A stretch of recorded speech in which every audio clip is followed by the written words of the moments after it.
Hello and welcome to New Jersey Politics with Laura Jones. I am Laura Jones and we are so glad to have you here. Election day in New Jersey has come and gone, and Democrats in the state had quite the night, gaining seats in the legislature. So we're going to talk about what happened, how Republicans who made great gains in 2021 were not as successful as many expected, and what it means moving forward, not just to 2024, but 2025, when New Jersey will elect a new governor. David Wildstein is the editor of the New Jersey Globe, the state's go-to site for all things New Jersey. He's a regular here on the show, and we are happy to have him back on the show for his insights and analysis, as well as a breakdown on the election. David Wildstein, welcome. Good to see you. Hi, Laura. How are you? Oh, I'm doing very well, very well. So, Good. all right, first of all, let's set the stage, and I want to go back to 2021. 2 years ago, Republicans did very well, making gains in the legislature. Jack Ciattarelli almost upset and beat incumbent Phil Murphy. So you would think that this past election, Republicans should have done a little bit better, and they didn't really do that well. No, and I mean this was the first election under the new map, under redistricting. And so what Republicans have been saying for the last 20 years is we want a fair map where we've got a chance to take control of the legislature based upon the merits. They got that map. It was a deal map. Both parties agreed to it. There were 9 competitive districts, which is more than double what we've seen in recent years. But they didn't make it happen, and Republicans lost ground, which never ever happens under a two-term governor. Yeah. So let's go. Let's break it down. Let's go start in South Jersey. Ed Okay. Durr shocked the establishment 2 years ago when he beat the then Senate President Steve Sweeney. And then on election night, we had John Bersicelli, former state assemblyman, came in and beat Ed Durr. Is this a surprise? What are your thoughts? Well, first of all, they're all surprises until they're not, because we don't have polling at these legislative district levels. So all you're getting until Tuesday, when the results started coming in, was all anecdotal evidence. What are you hearing in the field? What you're seeing in vote by mail? People trying to figure out what it means, but nobody really knew. That's one of the things that makes legislative races fun. Ed Durr was the giant killer. He was Ed the trucker who spent nothing, who came out of nowhere. Nobody saw that coming. Now they've had 2 years to focus on op research on Ed Durr, spending a lot of money focused on him and his record and what he's said. And they had a great candidate in John Bersicelli, who got caught up in that little mini unexpected wave that you were talking about, but had been in the legislature for 20 years. People still sort of thought he was an incumbent. They picked up a Senate seat, 2 assembly seats there. District 4, which was supposed to be the battleground, this was redrawn to sort of favor Republicans. Democrats reshoveled the deck. Fred Madden, 20 years in the Senate, he retired. They moved Paul Moriarty to the Senate race. Gabby Mascara stepped down, and they brought 2 new people in to run for the assembly. That was supposed to be, the big fight, and it turned out not to be. And I think one of the reasons is, first of all, George Norcross. That's a big win for him. He won. He picked up District 3. He kept District 4. These rumors of his retirement were never true to begin with, but this validates the fact that George Norcross never left. They had a great team, and they pulled together a vote by mail program that banked votes that the Democrats couldn't compete with, and they had a ton of money. Yeah, I was also going to ask not just about George Norcross, but what about former Senate President Steve Sweeney? How involved was he, and what does this mean for him? Even though he wasn't running, how is he factoring into the picture? I think he was pretty involved, and specifically in his own district. And Gloucester County has always been his baby. And that's a big deal to him. And he was the conduit of bringing a lot of labor money in. One of the things that we still don't know about are these phantom candidates in the 4th district, how they got there, who funded them. We'll know at some point. But Giuseppe Costanzo, no idea how he got there. who put him on television, who's been putting him in the mail. At the end of the day, he really wasn't that much of a spoiler. Moriarty won it by 9 points, but this was a solid show of support from that Camden County based machine, that they are very much in the game and still strong. All right, let's talk a little bit about moving up the state to central New Jersey. Vin Gopal, he held on to his seat. You had former Congressman Mike Pappas who was running and lost again. There was infighting even within the Republican Party. So can you talk a little bit about what we saw in central Jersey?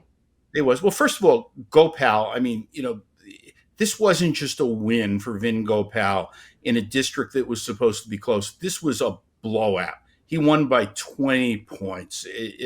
He ran probably one of the best campaigns in the state, and they flipped 2 assembly seats in that district. So these were if you look at the pickups from 2021, 2 assembly seats in District 3, 2 assembly seats in District 4. The pickup of a Senate seat in 16. First of all, Democrats have now won those back. So they have now gone back in time and reclaimed what they felt was rightfully theirs. And Republicans, at the end of the day, they just didn't put together a big fight. I mean, Andrew Zwicker, that district got a little bit better for the Republicans, and Zwicker won by double digits. People were concerned about the assembly race. Roy Fryman, who has proved to be a pretty good incumbent, running for re-election, he wound up winning easily. Michelle Drulis, who is a veteran of politics in New Jersey, she's never run for office.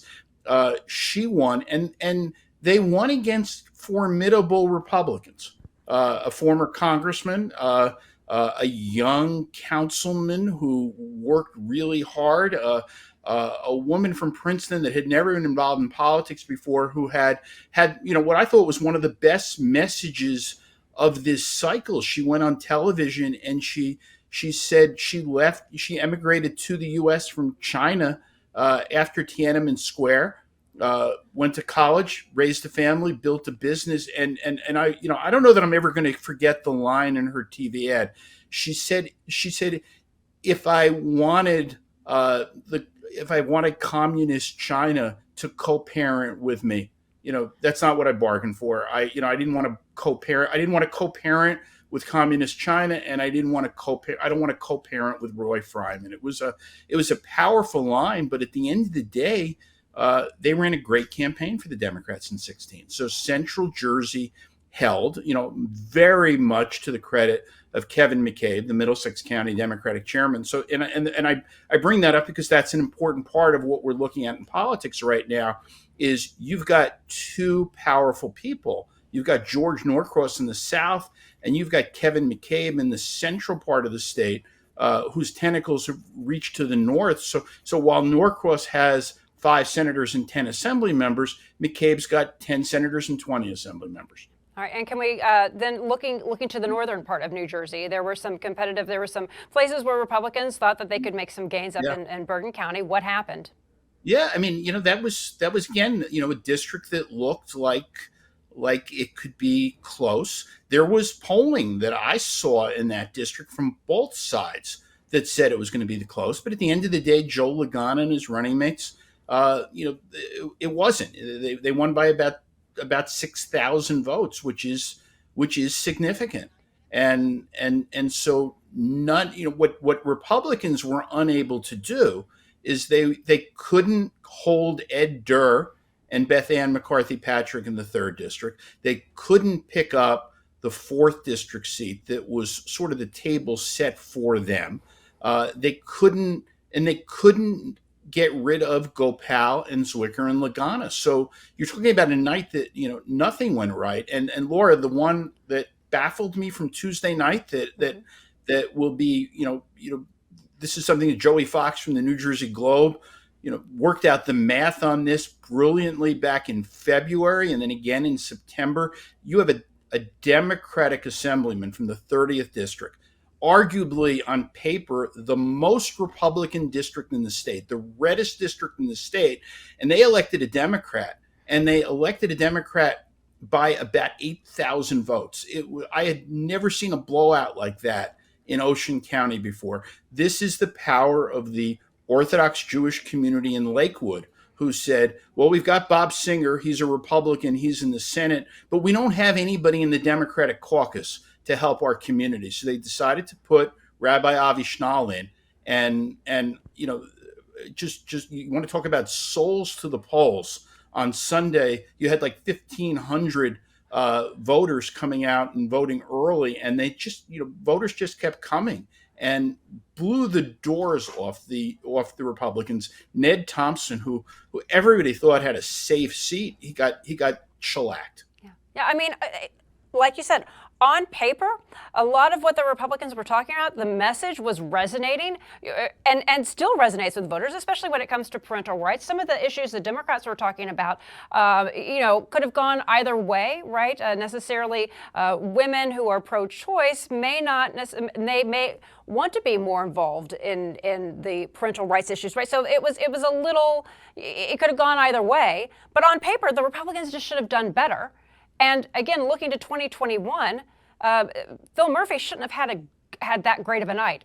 And Phil had a great night.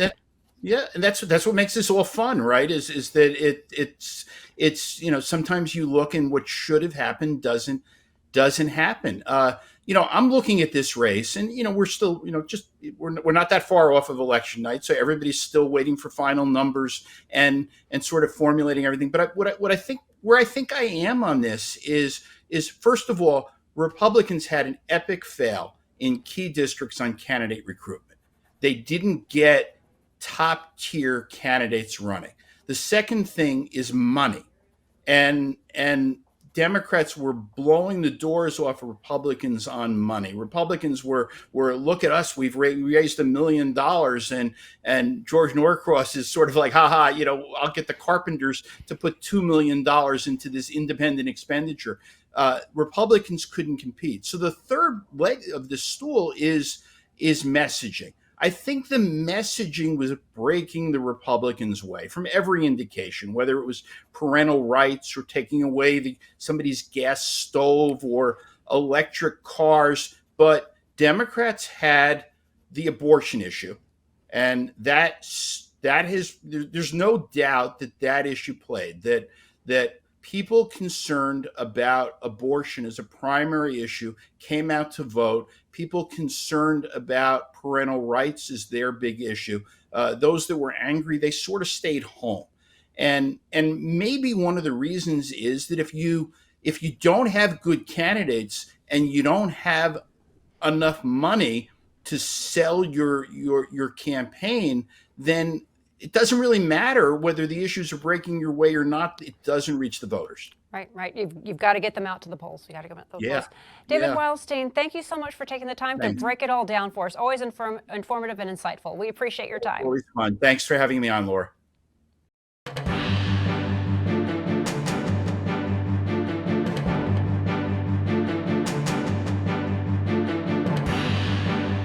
Former New Jersey Governor Don DeFrancesco is my next guest. He spent decades in the legislature and served as Senate President. He's seen his share of surprises that is New Jersey politics. He joins me now to talk about the political landscape here in the Garden State and to recap the most recent election here in New Jersey.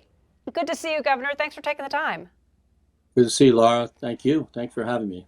Yeah, absolutely. Well, this past election, we knew that there were some areas the Republicans were really targeting, and we thought that it was possible for Republicans to make some gains, but it was a night for the Democrats. It was a really, really good night for the Democrats. Not many Republican victories at all, so I just wanted to get your take on what happened on election night. Well, no Republican victories, as far as I could see, no new ones, I guess. And having run at the top of the ticket several times like this, very boring years when you're dragging people to the polls, incumbency prevails. Laura, first of all, incumbency prevails in these situations where if you're at the top of the ticket, what you've been doing for a couple of years really counts, and you're the incumbent, you have an advantage. So what happened in this election? We lost in that district down in South Jersey, the old Ray Zane, Jack Collins district. But remember, that there was a Democratic senator there for many, many years. Ray Zane was there for like 25 years, 20, 30 years. And then Steve Sweeney was there for a very long time. So for these 2 years, this fellow who beat Steve 2 years ago was there. But I'm not surprised that they lost the seat back because Bertuccelli, he had been in this district for many years. So that was not a surprise to me that would change. And the other district was Vin Gopal. Vin Gopal spent millions of dollars, and he's a very attractive guy. He's a smart guy. He's worked really hard, as we heard earlier. And so not only did he survive, and he survived easily, but he carried in 2 people with him. So those were the 2 primary districts that Republicans had hoped to maintain, or at least in Vin's case, knock off Vin, but they didn't. They were not able to. And the third thing, that the Lakewood rabbi, don't forget, Lakewood's 100,000 people. He's a rabbi. I'm not surprised that they picked that seat off. So those were the changes. Yeah. Now, let me go back to what I said. Incumbency prevails. So everybody else won re-election, regardless of how close or how easily. Money is a big factor in these elections, and the Democrats were very well funded, particularly Vin Gopal, but very well funded in a whole lot of districts, including the old Bateman District 16, where Zwicker ran against Pappas.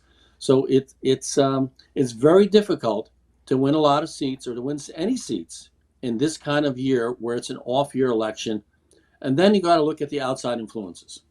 Now, when we won in '91, we had tremendous help from Jim Florio, from Governor Florio. My good friend, Governor Florio, who has passed away, he was very unpopular, and that caused us to win a lot of seats. But you didn't see that here. I didn't see that out among the electorate. Yeah, they probably weren't happy with a lot of different things in their lives, and the Republican Party in Washington didn't help at all. There was a lot of confusion about things. So there's a war, there were partisan bickering.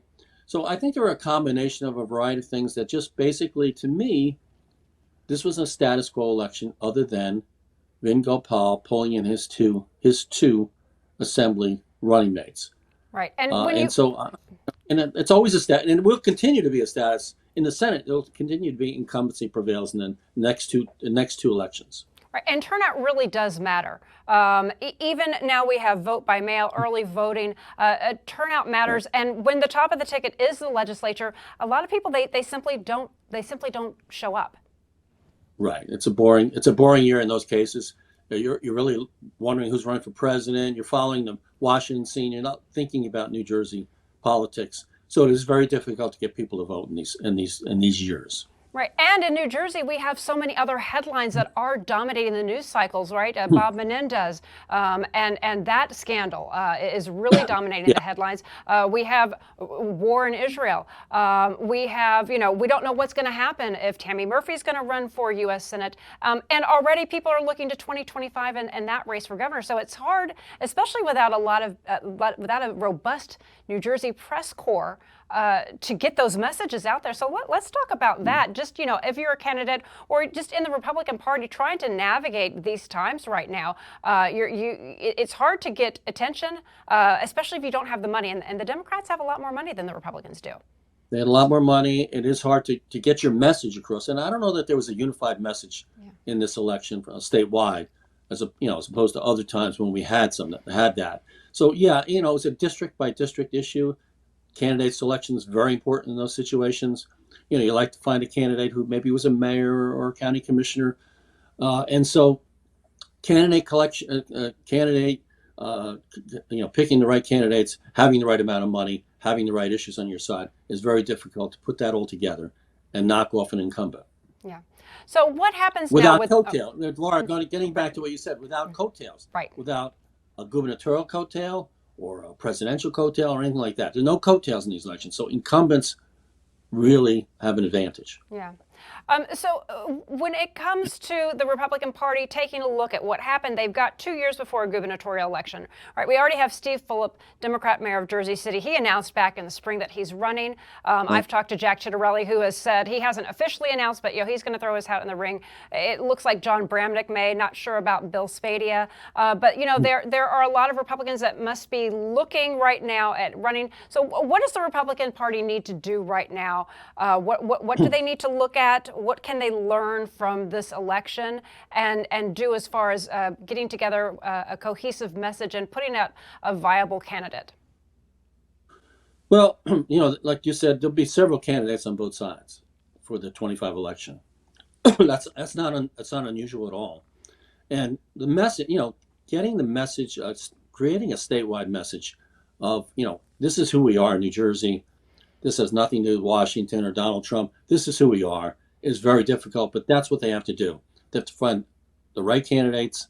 They have to raise a lot of money, and they have to hopefully have some coattails from the gubernatorial candidate in 2025. Jack Ciattarelli did a great job a couple of years ago. He's probably going to run again. He garnered a lot of votes, and I think that you have to give him the advantage right now. John Bramnick's a very viable candidate, somebody who's got lots of support across the board, including Democrats. Bill Spady is the conservative, and he's got a big following on the radio. So this will be a really interesting time on both sides of the Democrats and Republicans. Do you think that there's going to be any, and this might be a little inside baseball, but in looking at some of the numbers as we in the days and weeks start to digest and really see what drove voters, town by town, county by county, do you think that we're going to see any power structure, any shifts in county chairmen or any questions that need to be answered, when it comes to looking at what went wrong, what can do better, and how to pull it together for 2025? Yeah, I think on the Republican side, you're going to see a few changes. You're going to see a lot of people trying to put that together, develop a message, maybe have new leadership. I don't know. Not in the legislature. I mean, statewide. It's more behind the scenes, the people behind the scenes. Yeah. Trying to develop the right agenda for 25 to help this candidate win and raise the right amount of money. The appropriate amount of money is necessary. Right. What type of but don't messages? forget, on the Democratic side, Laura, on the Democratic side, you're going to have a bunch of candidates. I think you have several candidates on the Democratic side too. Yeah. Who do you think might be running on the Democratic side? We know Steve Fulop is. Do you think because of what happened in South Jersey, that was kind of a win for Steve Sweeney, a little bit of retribution? Do you think he might be trying to Steve Sweeney, Mikey Sherrill, Greg Coughlin, Speaker Coughlin, Fulop, maybe more. Yeah. And then what about the Senate president? Do you think he has any desire to run for governor? I think he has the desire, but I don't know if he will. I mean, I think he likes what he's doing now. He could be a big factor in controlling or finding out or picking the right candidate. Well, that reminds me back when you were Senate president and Jack Collins was the Assembly Speaker, and neither one of you had declared that you wanted to run for governor, but everybody was talking about it when Christy Whitman was still in office. And I remember what Jack Collins said. Right. He's like, do I want to be governor? That's one question. Do I want to run for governor? That's a totally different question. So I wonder if those in leadership might be grappling with the same answering the same question, because it's one thing to want to be governor, but running is a whole nother ball game. Yeah, you have to be out there 2 or 3 years every day, working the system. Very difficult. So it's hard to make that decision. Really difficult. Especially from South Jersey. Yeah. The votes are in the north, Laura. The votes are in the north. Right. Very difficult for Steve Sweeney. Yeah. What type of issues do you think Republicans might be able to talk about? What in this particular election, the Republicans talked about the parental rights. Democrats talked more about abortion. Do you think those issues will continue to be the issues that are talked about looking into the future, or will they go more to kitchen table issues like it is too expensive to live in New Jersey, I can't afford to fill up my gas tank, I can't afford groceries? Like, will they get back to those issues? That's a good point. Yeah. That's a really good point. And yes, those other issues will still be there, but Speaker Coughlin and Senate President Scutari did put together a couple of programs trying to deal with property taxes. So did the governor, and I think that resonated with a lot of people. They were trying to deal with the high cost of owning a home in New Jersey, They passed a couple of pieces of legislation that told people, they're going to get money. And of course, there's the anchor program. When you send somebody a check, that's a big deal. That's a big deal when you send somebody a check in the mail saying that this is money I'm going to give back to you, and that works, especially right before the election. So Yeah. I think you're right. I think that their focus on trying to deal with the high real estate tax in New Jersey paid dividends for them. And we didn't even get to talk Yeah. about Jim McGreevey throwing his hat back in the ring for mayor of Jersey yeah, City. I mean, wow. I've been with him a few times. We were all friends, and I heard what your previous guest said, and that was right on target. He's got lots of experience, as you indicated. He even has he has executive experience in two different levels. So from an experience standpoint, he's got it all. I mean, let's be honest. Now the question then is, how does he deal with the issue of having dropped out of the race or out of the position? And if he's upfront and honest about it, I think people will accept that. I like Jim. He's an old friend. I wish him well. Yeah. Well, Governor DeFrancesco, thank you so much for taking the time to talk to us and give your insight and analysis. Thank you. It's a pleasure. Yeah, Florida State. That's right, Florida State. That's right. We're going all the way this year. All right. And that will do it for today. I'm Laura Jones. Thank you so much for watching New Jersey Politics. We look forward to seeing you back here next time.